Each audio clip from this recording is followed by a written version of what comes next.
Chapter 9. The Lost Leg. Near the hole where Maya had set herself up for the summer lived a family of bark-boring beetles. Fridolin, the father, was an earnest, industrious man who wanted many children and took immense pains to bring up a large family. He had done very well.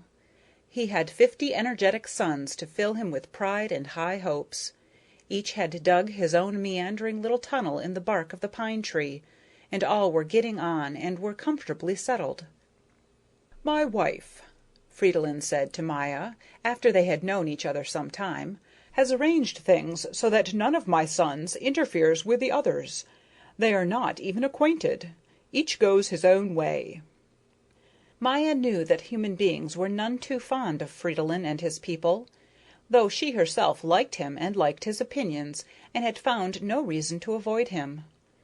In the morning, before the sun arose and the woods were still asleep, she could hear his fine tapping and boring. It sounded like a delicate trickling, or as if the tree were breathing in its sleep. Later she would see the thin brown dust that he had emptied out of his corridor.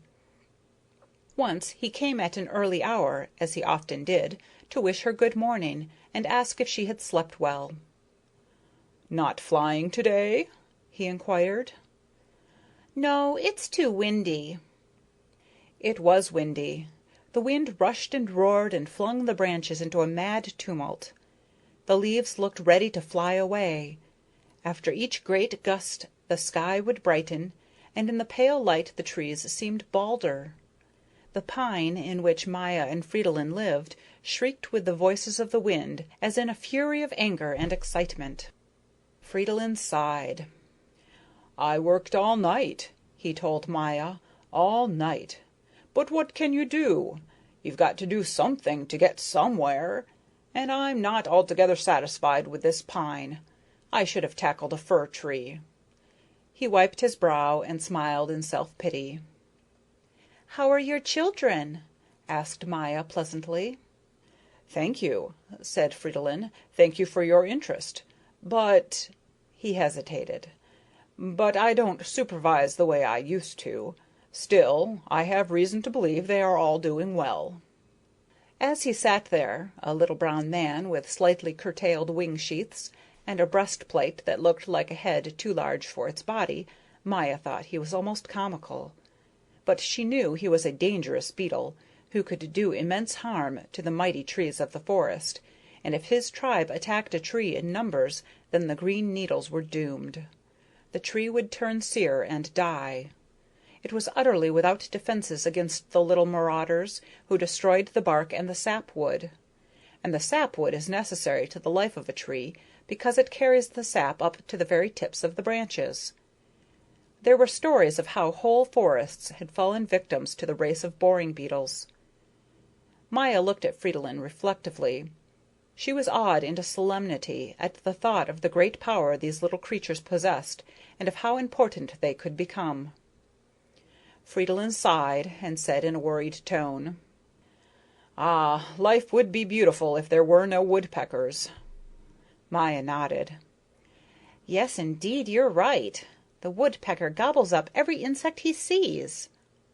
"If it were only that," observed Fridolin, "if it were only that he got the careless people who fool around on the outside, on the bark, I'd say very well, a woodpecker must live too.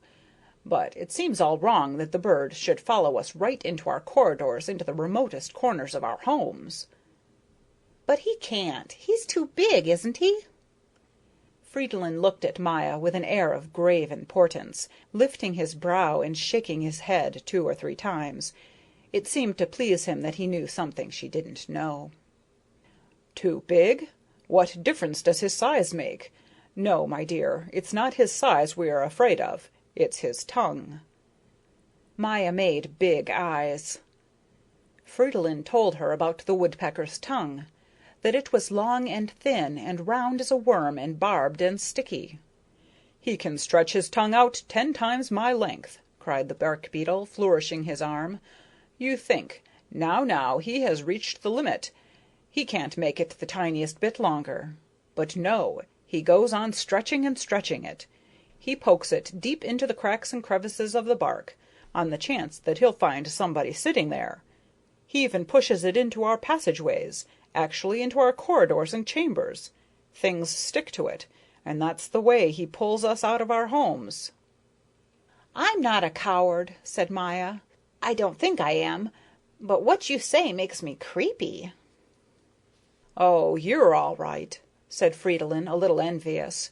"You with your sting are safe. A person'll think twice before he'll let you sting his tongue. Anybody'll tell you that. But how about us bark beetles? How do you think we feel? A cousin of mine got caught. We had just had a little quarrel on account of my wife. I remember every detail perfectly. My cousin was paying us a visit and hadn't yet got used to our ways or our arrangements. All of a sudden we heard a woodpecker scratching and boring, one of the smaller species. It must have begun right at our building, because as a rule we hear him beforehand and have time to run to shelter before he reaches us. Suddenly I heard my poor cousin scream in the dark, 'Fridolin, I'm sticking!' Then all I heard was a short, desperate scuffle, followed by complete silence, and in a few moments the woodpecker was hammering at the house next door. My poor cousin. Her name was Agatha." "Feel how my heart is beating," said Maya in a whisper. "You oughtn't to have told it so quickly. My goodness, the things that do happen!" And the little bee thought of her own adventures in the past and the accidents that might still happen to her. A laugh from Fridolin interrupted her reflections. She looked up in surprise. "See who's coming!" he cried. "Coming up the tree. Here's the fellow for you. I tell you, he's but you'll see." Maya followed the direction of his gaze and saw a remarkable animal slowly climbing up the trunk. She wouldn't have believed such a creature was possible if she had not seen it with her own eyes. "Hadn't we better hide?" she asked, alarm getting the better of astonishment. "Absurd," replied the bark beetle. "Just sit still and be polite to the gentleman. He is very learned, really, very scholarly, and what is more, kind and modest. Like most persons of his type, rather funny. See what he's doing now." "Probably thinking," observed Maya, who couldn't get over her astonishment. "He's struggling against the wind," said Fridolin, and laughed. "I hope his legs don't get entangled." "Are those long threads really his legs?" asked Maya, opening her eyes wide. "I've never seen the like." Meanwhile, the newcomer had drawn near, and Maya got a better view of him. He looked as though he were swinging in the air. His rotund little body hung so high on his monstrously long legs, which groped for a footing on all sides like a movable scaffolding of threads. He stepped along cautiously, feeling his way. The little brown sphere of his body rose and sank, rose and sank. His legs were so very long and thin that one alone would certainly not have been enough to support his body. He needed all at once, unquestionably. As they were jointed in the middle, they rose high in the air above him. Maya clapped her hands together. "Well," she cried, "did you ever? Would you have dreamed that such delicate legs, legs as fine as a hair, could be so nimble and useful, that one could really use them, and they'd know what to do? Fridolin, I think it's wonderful, simply wonderful." "Ah, bah!" said the bark beetle. "Don't take things so seriously. Just laugh when you see something funny, that's all." "But I don't feel like laughing. Often we laugh at something and later find out it was just because we haven't understood." By this time the stranger had joined them and was looking down at Maya from the height of his pointed triangles of legs. "Good morning," he said. "A real windstorm, a pretty strong draught, don't you think? Or no? You're of a different opinion?" He clung to the tree as hard as he could. Fridolin turned to hide his laughing, but little Maya replied politely that she quite agreed with him, and that was why she had not gone out flying. Then she introduced herself. The stranger squinted down at her through his legs. "Maya of the nation of bees," he repeated. Delighted, really. I have heard a great deal about bees. I myself belong to the general family of spiders, species daddy longlegs, and my name is Hannibal. The word spider has an evil sound in the ears of all smaller insects, and Maya could not quite conceal her fright, especially as she was reminded of her agony in Thekla's web. Hannibal seemed to take no notice, so Maya decided, "Well, if need be, I'll fly away, and he can whistle for me. He has no wings, and his web is somewhere else." "I am thinking," said Hannibal, "thinking very hard. If you will permit me, I will come a little closer. That big branch there makes a good shield against the wind."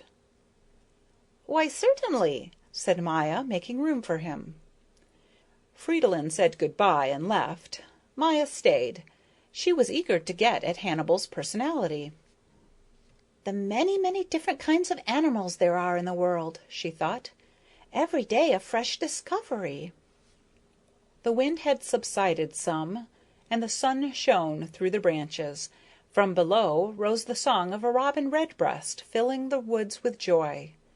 Maya could see it perched on a branch, could see its throat swell and pulse with the song as it held its little head raised up to the light. "If only I could sing like that robin redbreast," she said, "I'd perch on a flower and keep it up the livelong day." "You'd produce something lovely, you would, with your humming and buzzing." "The bird looks so happy." "You have great fancies," said the daddy longlegs.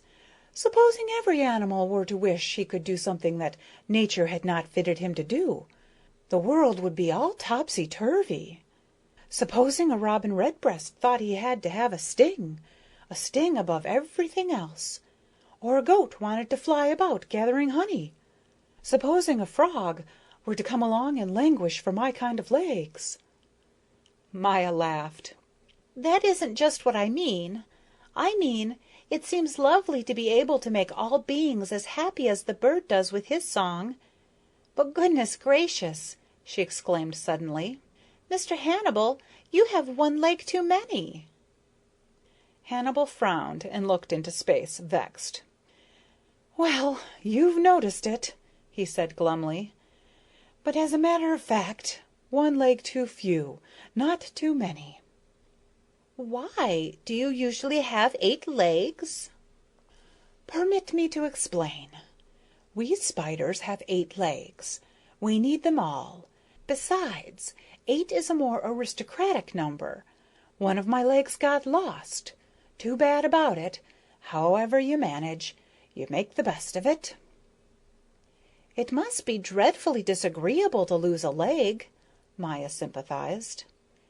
Hannibal propped his chin on his hand and arranged his legs to keep them from being easily counted. "I'll tell you how it happened.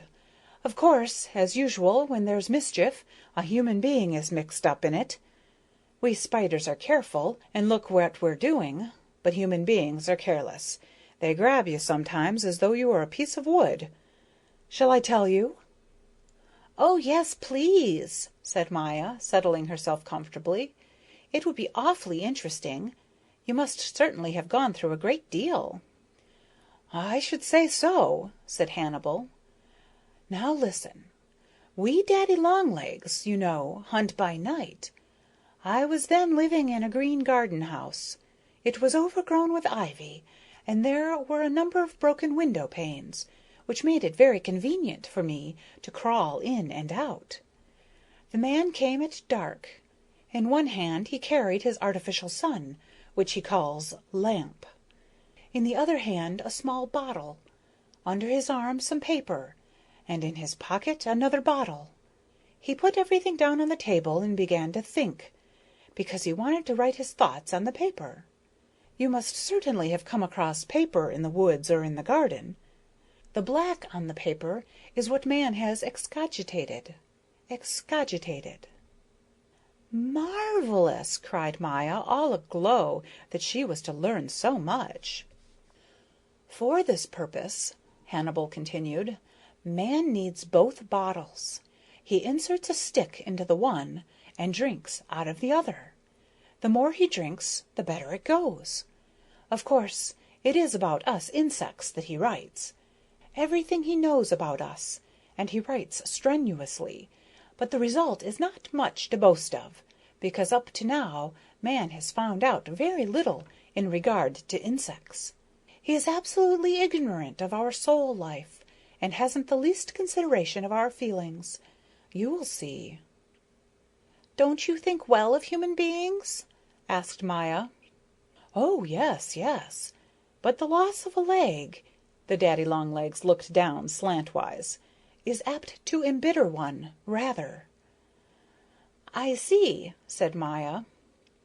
"One evening I was sitting on a window frame as usual, prepared for the chase, and the man was sitting at the table, his 2 bottles before him, trying to produce something. It annoyed me dreadfully that a whole swarm of little flies and gnats, upon which I depend for my sustenance, had settled upon the artificial sun, and were staring into it in that crude, stupid, uneducated way of theirs." "Well," observed Maya, "I think I'd look at a thing like that myself." "Look, for all I care. But to look and to stare like an idiot are 2 extremely different things. Just watch once and see the silly jig they dance around a lamp. It's nothing for them to butt their heads about 20 times. Some of them keep it up until they burn their wings, and all the time they stare and stare at the light." "Poor creatures! Evidently they lose their wits." "Then they had better stay outside on the window frame or under the leaves. They're safe from the lamp there, and that's where I can catch them. Well, on that fateful night I saw from my position on the window frame that some gnats were lying scattered on the table beside the lamp, drawing their last breath. The man did not seem to notice or care about them, so I decided to go and take them myself. That's perfectly natural, isn't it?" "Perfectly." "And yet it was my undoing. I crept up the leg of the table very softly on my guard, until I could peep over the edge. The man seemed dreadfully big. I watched him working, then slowly, very slowly, carefully lifting one leg at a time, I crossed over to the lamp. As long as I was covered by the bottle, all went well, but I had scarcely turned the corner when the man looked up and grabbed me. He lifted me up by one of my legs, dangled me in front of his huge eyes, and said, 'See what's here, just see what's here,' and he grinned, the brute! He grinned with his whole face, as though it were a laughing matter." Hannibal sighed, and little Maya kept quite still. Her head was in a whirl. "Have human beings such immense eyes?" she asked at last. "Please think of me in the position I was in," cried Hannibal, vexed. "Try to imagine how I felt. Who'd like to be hanging by the leg in front of eyes 20 times as big as his own body, and a mouth full of gleaming teeth, each fully twice as big as himself? Well, what do you think?" "Awful, perfectly awful." "Thank the Lord my leg broke off. There's no telling what might have happened if my leg had not broken off. I fell to the table, and then I ran as fast as my remaining legs would take me, and hid behind the bottle. There I stood and hurled threats of violence at the man. They saved me, my threats did. The man was afraid to run after me. I saw him lay my leg on the white paper, and I watched how it wanted to escape, which it can't do without me." "Was it still moving?" asked Maya, prickling at the thought. "Yes, our legs always do move when they're pulled out. My leg ran, but I not being there, it didn't know where to run to, so it merely flopped about aimlessly on the same spot, and the man watched it, clutching at his nose and smiling, the heartless wretch, at my leg's sense of duty." "Impossible," said the little bee, quite scared. "An offen leg can't crawl." "An offen leg? What is an offen leg?" "A leg that has come off. explained Maya, staring at him. "Don't you know? At home we children used the word often for anything that had come off." "You should drop your nursery slang when you're out in the world and in the presence of cultured people," said Hannibal severely. "But it is true that our legs totter along after they have been torn from our bodies." "I can't believe it without proof." "Do you think I'll tear one of my legs off to satisfy you?" Hannibal's tone was ugly. "I see you're not a fit person to associate with. Nobody, I'd like you to know, nobody has ever doubted my word before." Maya was terribly put out. She couldn't understand what had upset the daddy long legs so, or what dreadful thing she had done. "It isn't altogether easy to get along with strangers," she thought. "They don't think the way we do, and don't see that we mean no harm." She was depressed, and cast a troubled look at the spider with his long legs and soured expression. "Really, someone ought to come and eat you up." Hannibal had evidently mistaken Maya's good nature for weakness, for now something unusual happened to the little bee. Suddenly her depression passed and gave way, not to alarm or timidity, but to a calm courage.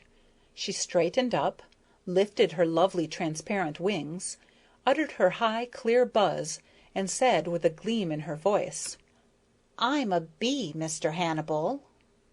"I beg your pardon," said he, and without saying good-by, turned and ran down the tree trunk as fast as a person can run who has 7 legs. Maya had to laugh willy-nilly. From down below Hannibal began to scold. "You're bad. You threaten helpless people. You threaten them with your sting when you know they're handicapped by a misfortune and can't get away fast. But your hour is coming, and when you're in a tight place, you'll think of me and be sorry." Hannibal disappeared under the leaves of the coltsfoot on the ground. His last words had not reached the little bee. The wind had almost died away, and the day promised to be fine. White clouds sailed aloft in a deep, deep blue, looking happy and serene like good thoughts of the Lord. Maya was cheered. She thought of the rich shaded meadows by the woods, and of the sunny slopes beyond the lake. A blithe activity must have begun there by this time.